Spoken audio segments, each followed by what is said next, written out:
Welcome, welcome, ladies and gentlemen, to another exciting edition of Solar Now and the Future with its economic impact on Black America. And I'm your host, Ronald Bethea, and you know if you join us on a regular basis, the slogan for this show, if there's power in numbers,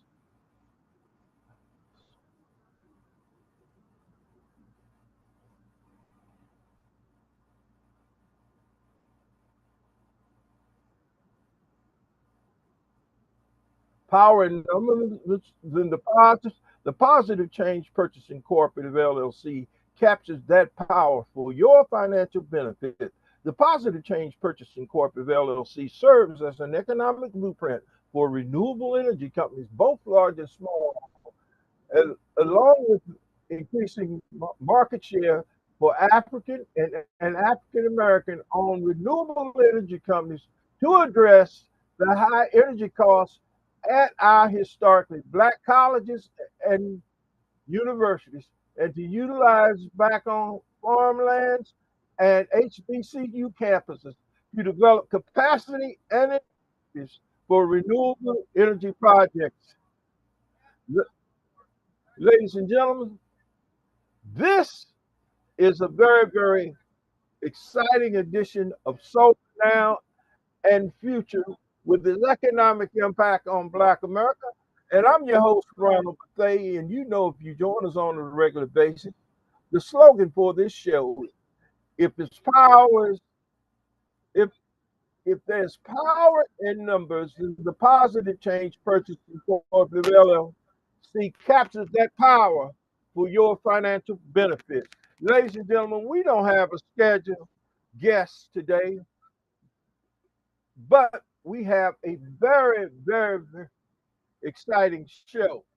So, with that being said, we're going to jump right on into our topic of discussion today, ladies and gentlemen.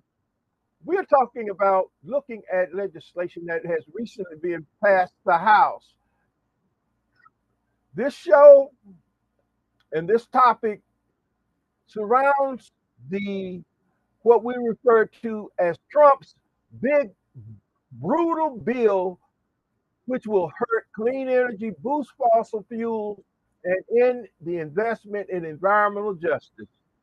Ladies and gentlemen, with that being said, we believe in giving credit where credit due. We are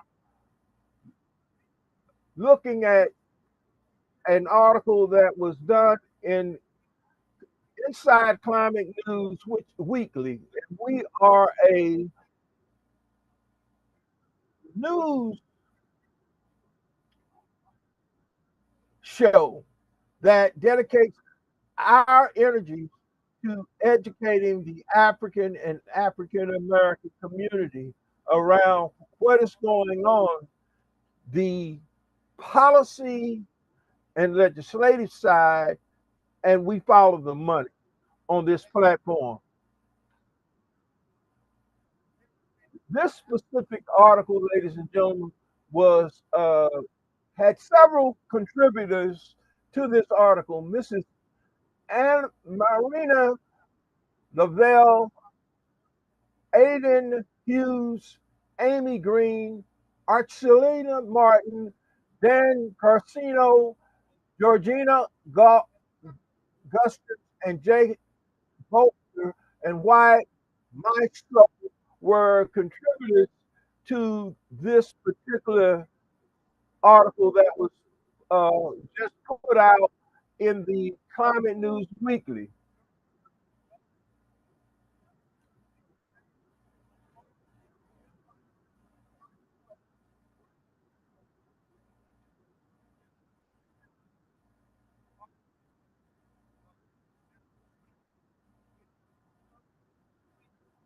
Inside the end of President Trump's giant tax and spend plan, rocketing past both fiscal hawks and social moderates in the House with no changes on Thursday, the $4 trillion one big brutal bill is now actually reached across to the U.S. economy, slicing into every aspect of national effort to address climate change and environmental justice. The 887-page legislation largely increased landmark investment in cleaner energy jobs and communities that the Democratic led Congress made only 3 years ago in the Inflation Reduction Act. It stomps out the incentives for purchasing electric vehicles, efficiency appliances. It phases out tax credits for wind, solar energy.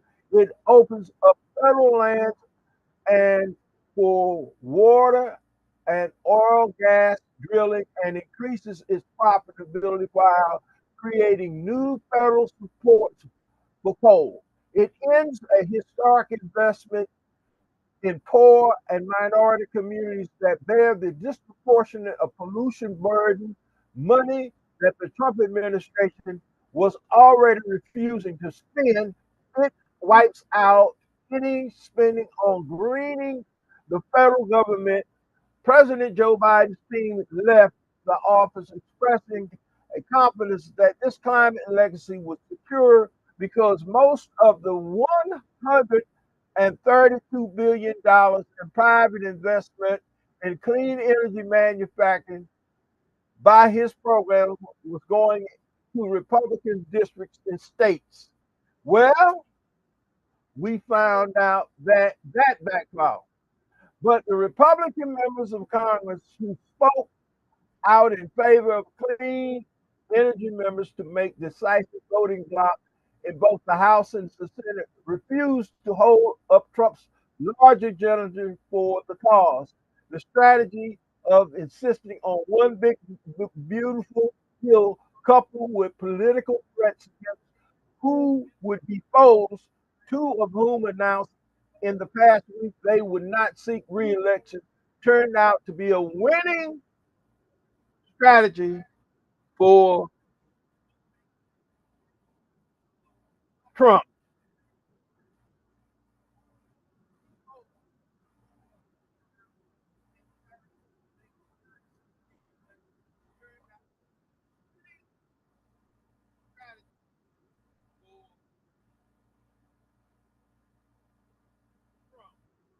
Now, ladies and gentlemen, we're going to look at what does this really mean.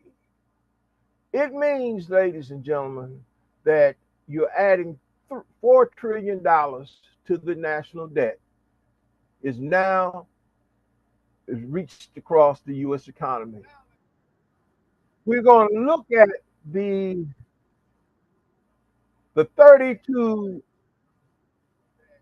$132 billion in investment that the Biden and Harris administration had put in Republican districts.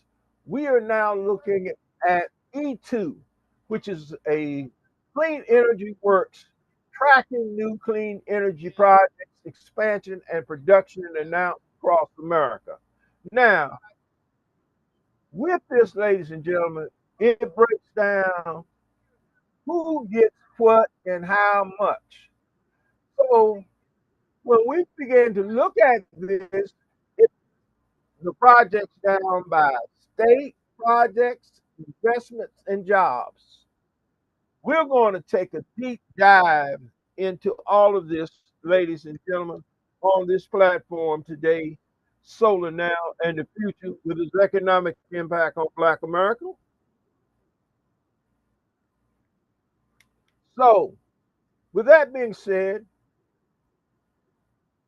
let's look at the total breakdown based on congressional districts by party affiliation. Republicans are receiving 245 projects with investment of 109 billion 87,629,000 in investment. Jobs on the line 88,867. broken down by congressional districts. Democrats, there's 129 projects, 20 billion 378 million 30,133 jobs on the line. Undefined is those congressional districts. There are 23. There are 23 three projects, 3,278,500,000,000 in invest uh, uh, uh, 500, 500, 300, 278,500,000, 4,134 jobs broken down according to this analysis. Now, this is analysis is based on public available information from new clean energy projects, expansion, renewable reduction since 2022. So let's go back and just let's start looking at this by state, ladies and gentlemen. So we're going to start with the state of Alabama. The state of Alabama was slated to receive 10 projects.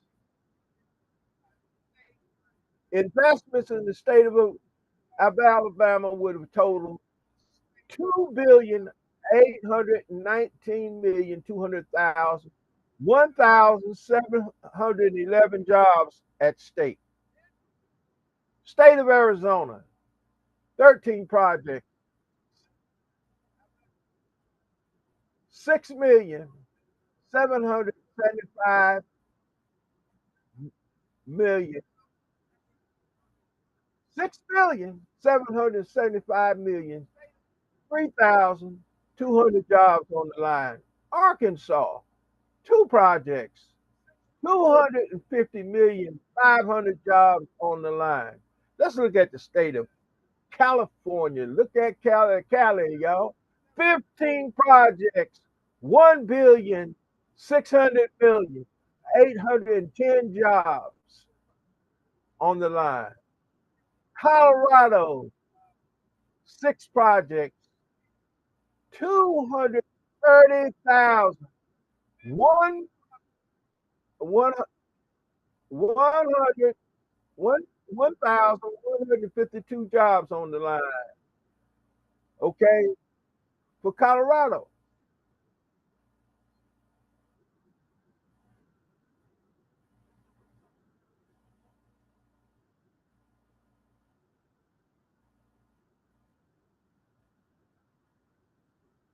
Connecticut, 4 projects, 24,800,000 in investment, 100 jobs on the line. State of Florida, 6 projects, 176,450,000 jobs on the line. State of Georgia, 33 projects, 12,881,000,000, 15,980 jobs on the line. Iowa, 4 projects, 17,102 jobs on the line. Illinois, 9 projects, 2,714,600,000, 2,902 jobs on the line. Indiana, 13 projects, 8,669,000,000, 7,262 jobs on the line. Kansas, 3 projects, 110,180 jobs on the line. Kentucky, 9 projects, 2,658,900,000 in private investment, 2,761 jobs on the line. Louisiana, 6 projects, 1,719,000,000, 500,000, 1,109 jobs on the line. State of Massachusetts project, 45,600,000, 1,041 jobs on the line. State of Maryland, my home state, four projects, 316,370,325 jobs on the line. Maine, one project, 6,200,000 jobs on the line. Michigan, 34 projects, 12,514,800,000, 12,149 jobs at stake. Minnesota, four projects, 155,700,000 jobs on the line. Missouri, five projects, 747,690 at stake. Mississippi, four projects, 2,055,000,000, 2,054 jobs, 540 jobs online. North Carolina, 29 projects, 21,765,259 of private investment, 12,757 jobs at stake. North Dakota, no information made available. Nebraska, no information made available. New Hampshire, no information made available. New Jersey, no information made available. New Hampshire, one project, 16 billion 300 16,300,000 number of jobs, information not made available.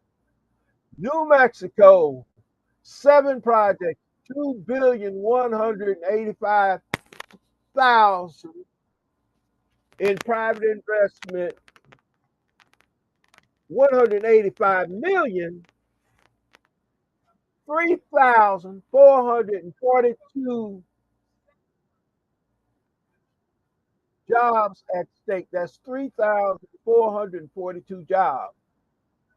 Nevada, seven projects, 6,600,000,000, 5,250 jobs at stake. New York State, 13 projects, 791,000,000, 1,809 jobs at stake.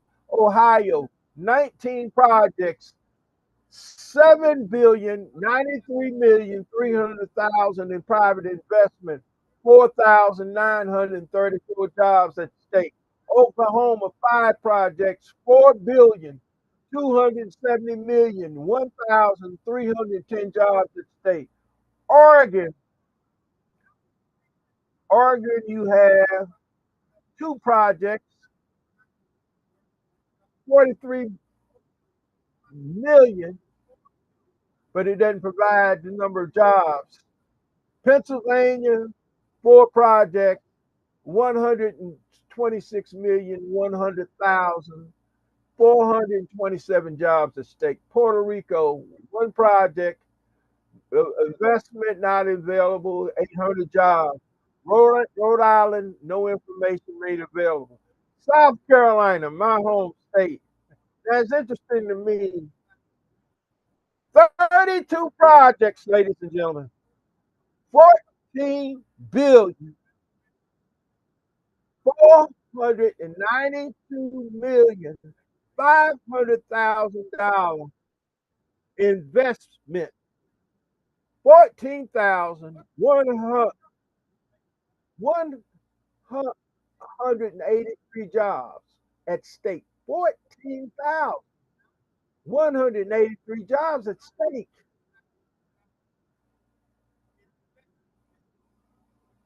Tennessee,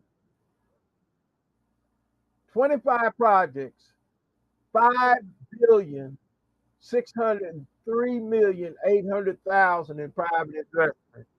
5,604 jobs at stake. Texas, 32 projects, 9,311,000,000, 14,102 jobs at stake. Utah, 3 projects, 1 billion. It did not break down the number of jobs at stake. Virginia, 10 projects, 1,255,000,000, 1,305 jobs at stake. Vermont, 1 project, 12 jobs at stake, didn't provide how much money in investment. Wisconsin, 7 projects, 242,464 jobs. West Virginia, 4 projects, 1,335,850 jobs. This breaks down the number of states and the investment in each category. This data chart also provided projects by sector. It breaks it down in the battery storage, total 64. 42 billion, 151,100,000 in investment. Total jobs, 26,637,000. Biofuels, 1 project. It didn't give the investment, but it said 40 jobs. Energy efficiency, 1 project, 600,200,000 jobs at stake. EV charging infrastructure, EV, 151 projects, 82,875,800,000, 64,513 jobs. Geothermal, grid transmission and electrification projects, 38, 4,367,609,000,000, 6,993 jobs at stake. Hydrogen, 19 projects, 6,139,600,000, 3,556 jobs. Semiconductors, investment. It didn't give you number of projects, but it gave you 5,375,000,000, 1,970 jobs at stake. Solar, 94 projects, 17,352,370,000, 31,474 jobs at stake. Ladies and gentlemen, this is the breakdown. Once again, we will break that down. The type of projects by industry. Generation, 47 projects, 9,520,370,000,000. Jobs, 3,786. Manufacturing, 324 projects, 116,480,450,000, 115,600 jobs on the line. R&D, 16 projects, 698,900,000, 1,476 jobs. Recycling, repair, and maintenance, 9 projects, 148,500,000, 872 jobs on the line. Now, when we break that down, once again, by congressional districts, Republicans had 245 of these projects in their districts. 109,087,629,000 in investment. Jobs, 88,867,000 jobs, which they voted against.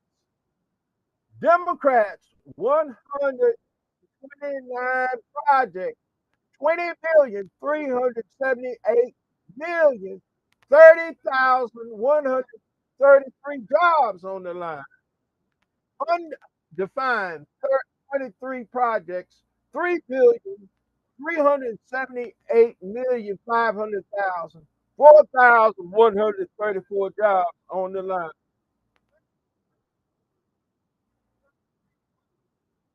Ladies and gentlemen, I'm not making up any of this.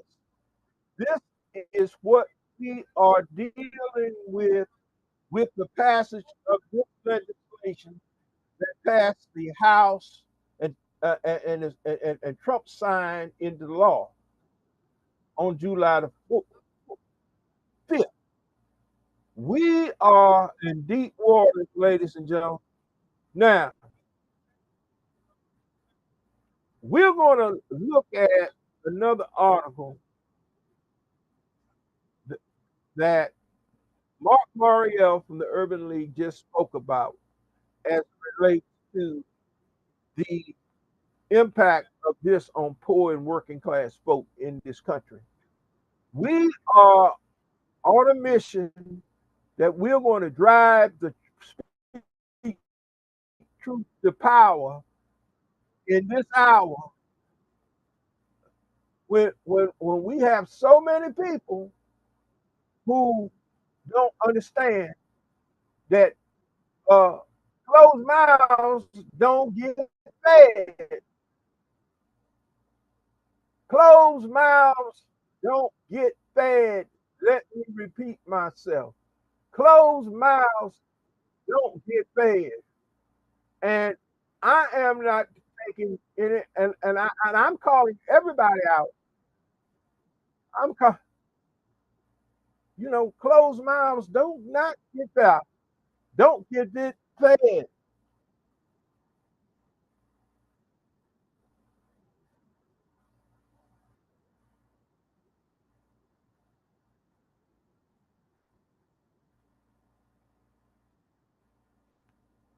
Around,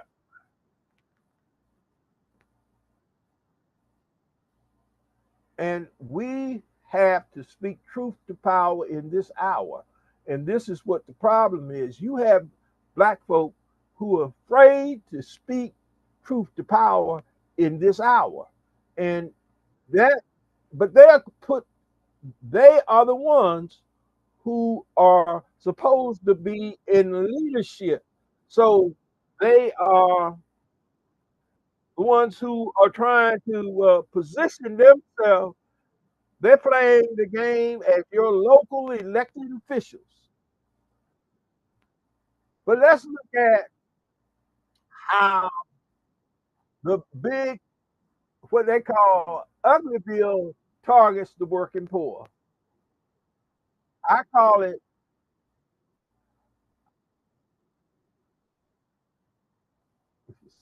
and I call it the big brutal bill.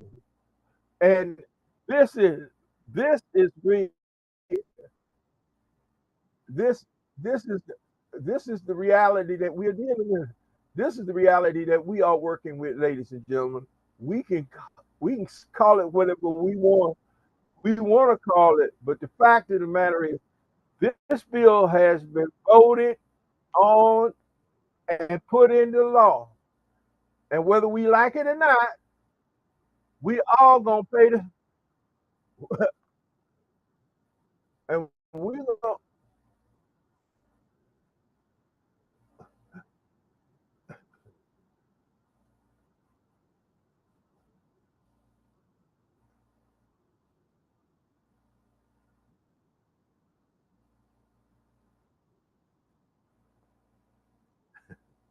little boy said pay to the piper. We're gonna all pay to the piper. With that being said, ladies and gentlemen, just look at comments which was recently met spoken by Mark Mariel at the National Urban League event that was put on in New Orleans. I think they were hosting their convention. Now, now,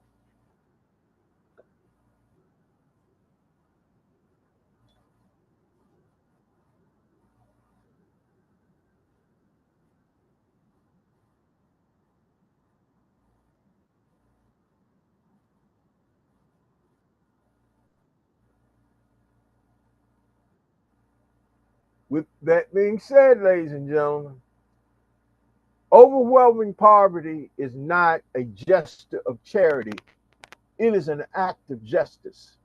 It is the protection of fundamental human rights, the right for dignity and a decent life.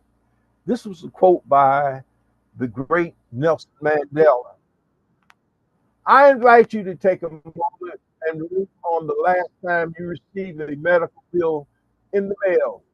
Think about the times and invoices from routine blood work, from an annual physical, or charges from your past hospital visit that weren't fully covered by your insurance, found its way into your monthly budget and disrupted your latest travel plans or opportunities to save for your future.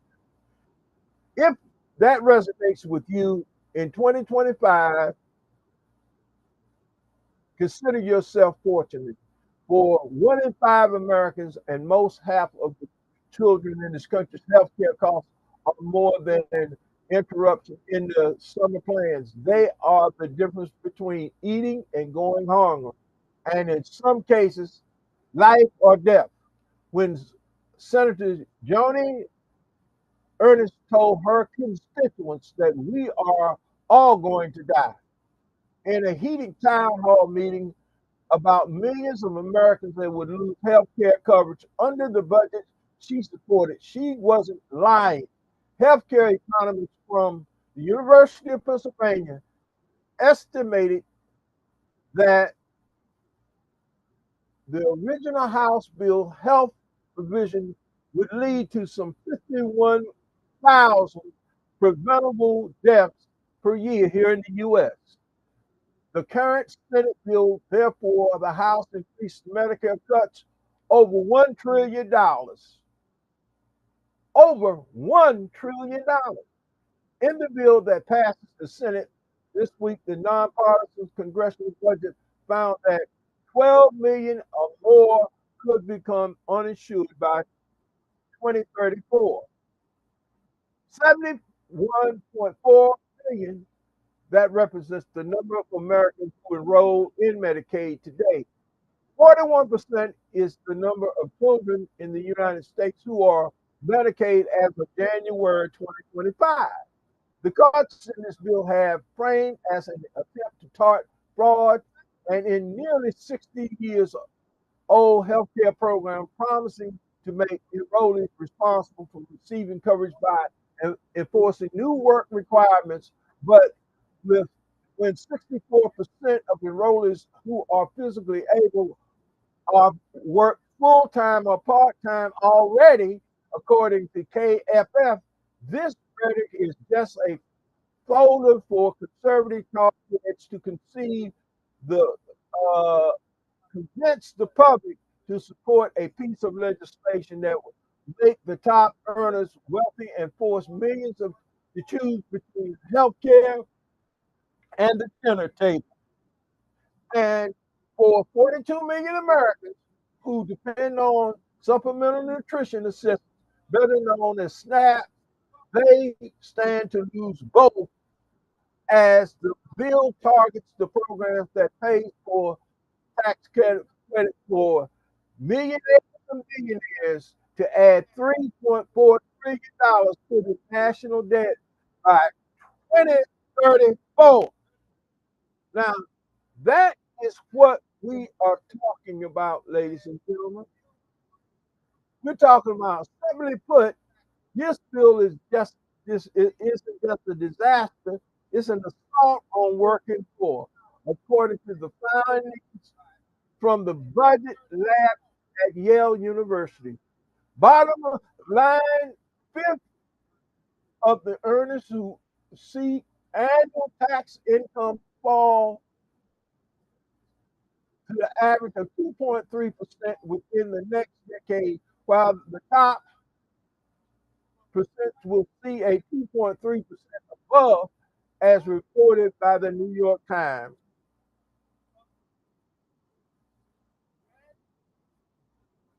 In a nation with a workforce threatened by rapid expansion and integration and unrelenting regulated use of AI and automation, we cannot afford to repeal fundamental programs to help Americans get by to exchange tax cuts for the wealthy of us. We cannot enforce policies that restrict reproductive rights from struggling mothers to strip them from Medicaid with 41% of the births in this country are covered by that very program, according to data from the Centers for Disease Control and Prevention. This bill is another disastrous policy proposal from an administration whose agenda is full of dangerous contracts, contradictions, and decisive rhetoric that continue to cost Americans their future in life. Now it's time, which he called was calling for people to call their senators and congressmen, and we passed. Fast forward, ladies and gentlemen, we passed this.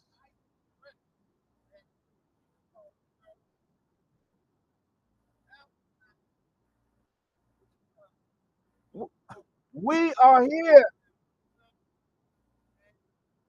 I'm sorry that I don't have a live line so I can get people to call into this show, but we are looking at one of the biggest transfers of wealth in the history of this country from the working class and poor to the wealthy 2% of this country.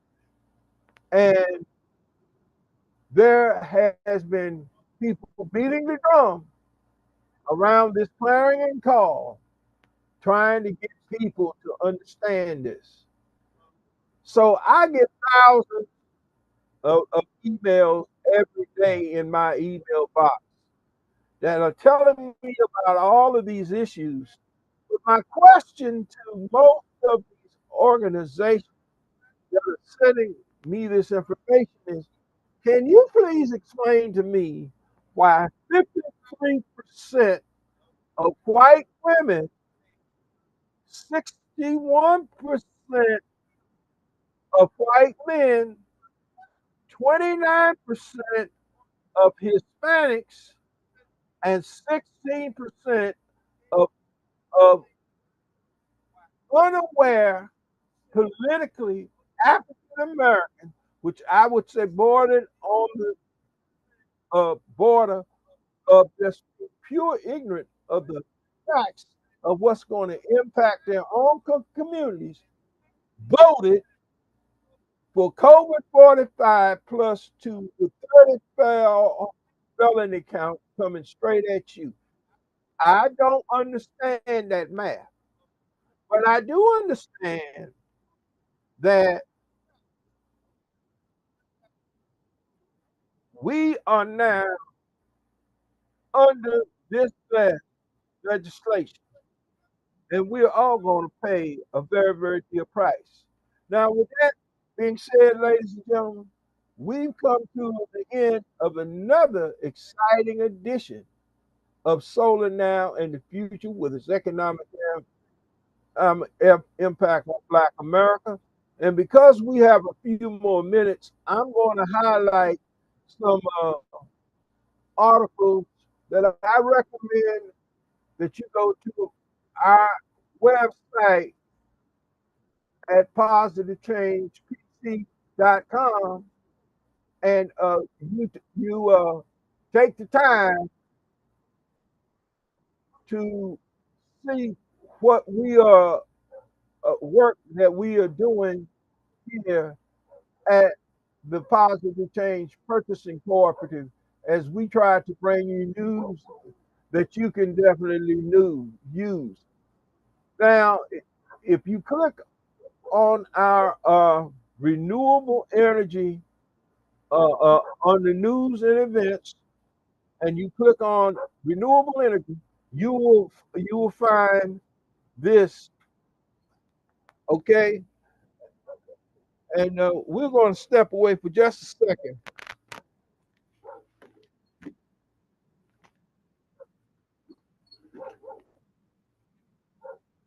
Come in here and hush.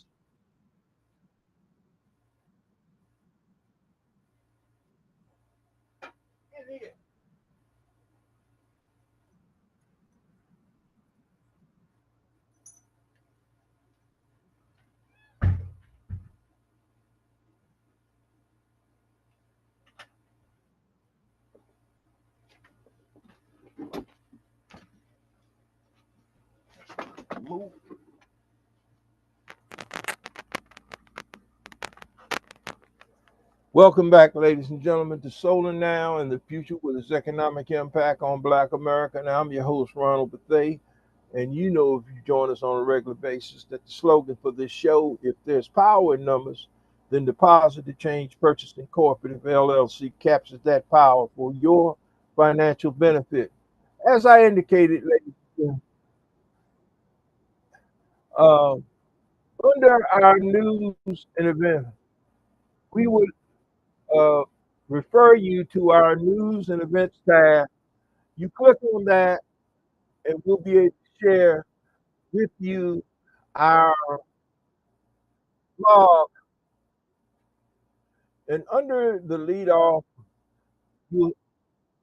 Governor Westmore announces the road to career funding recipients to promote high skilled workforce development. Uh,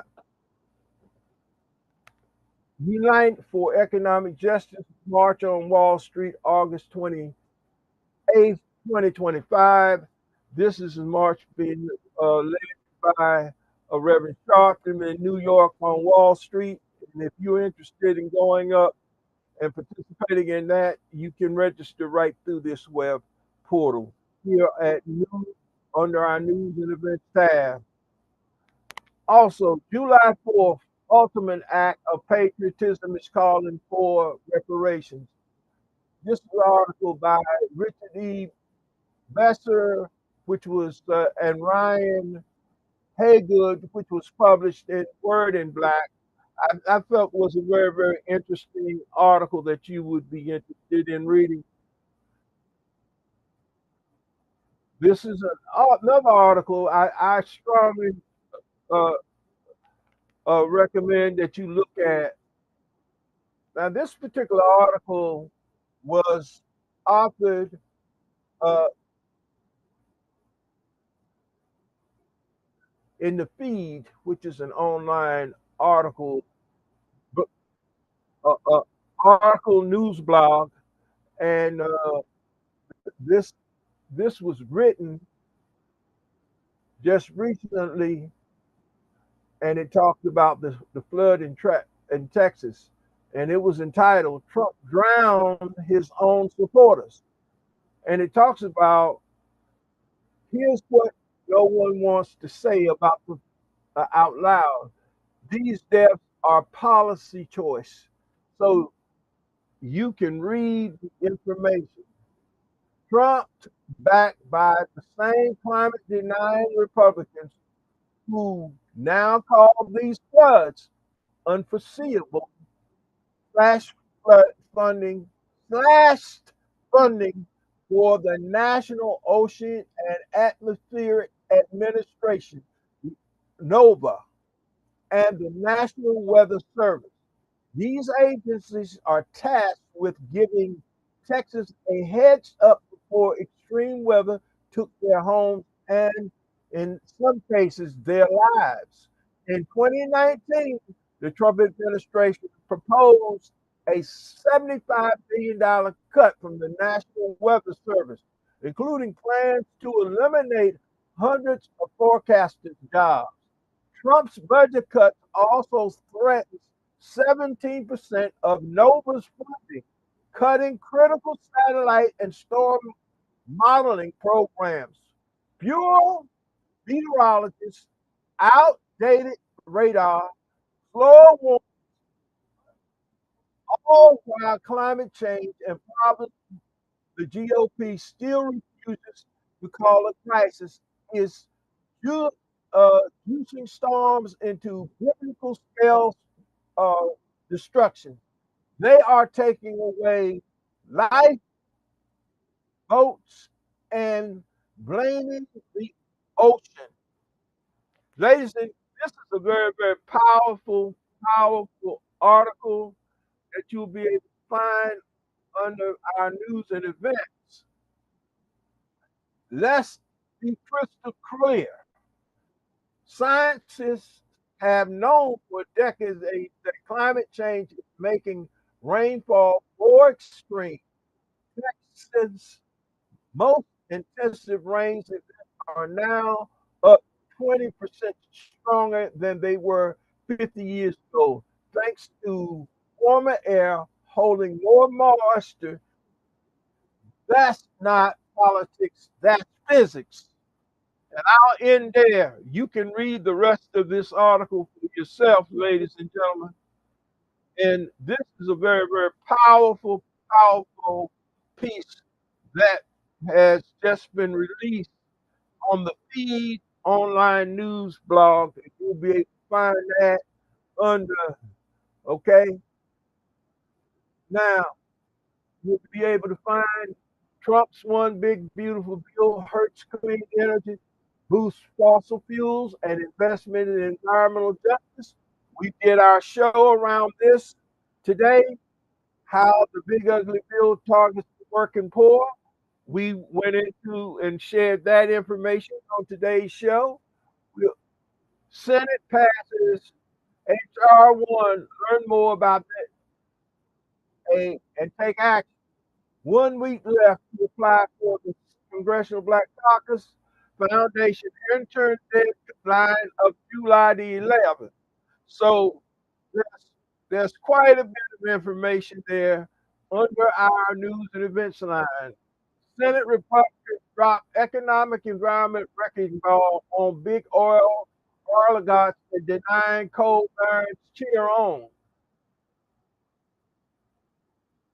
Analysis Senate's GOP updated mega bill, even worse disaster for affordability, jobs, and clean energy.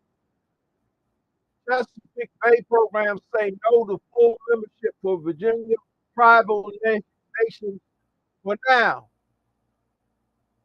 Need a lawyer you can call Campus Solar for the community and more.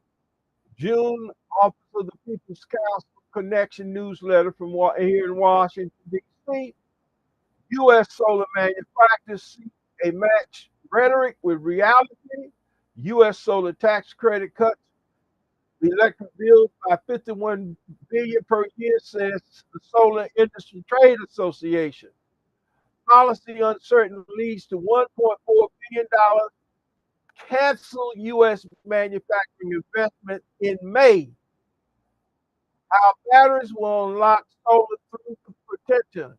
All of this is here, ladies and gentlemen, under our news and events tab here on the Positive Change Purchasing Cooperative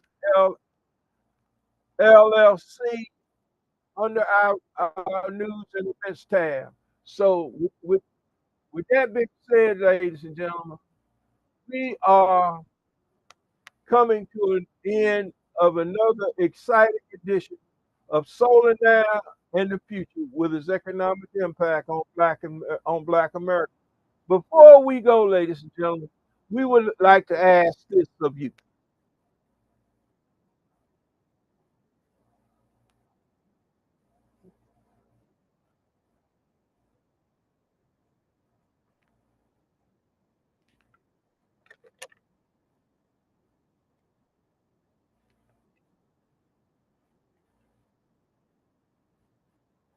We're not greedy, we're just the needy, and we urgently need your support. So if you would be kind enough to log on to our website at positivechangepc.com, click on our donate button, and no gift is too small. But we would ask folks to contribute to this platform because we are struggling trying to make this more available to you uh, over the different mediums, and we're working to be able to hire some staff to help us get the show out on a weekly basis. So, with that being said, ladies and gentlemen, we come to the close of another exciting edition of Solar Now and the Future with its economic impact on Black America. And I'm your host, Ronald. And ladies and gentlemen, we don't want you to meet us back here. We want you to beat us back here. And once again, as we close every week, we say go in peace as we close another exciting edition of Solar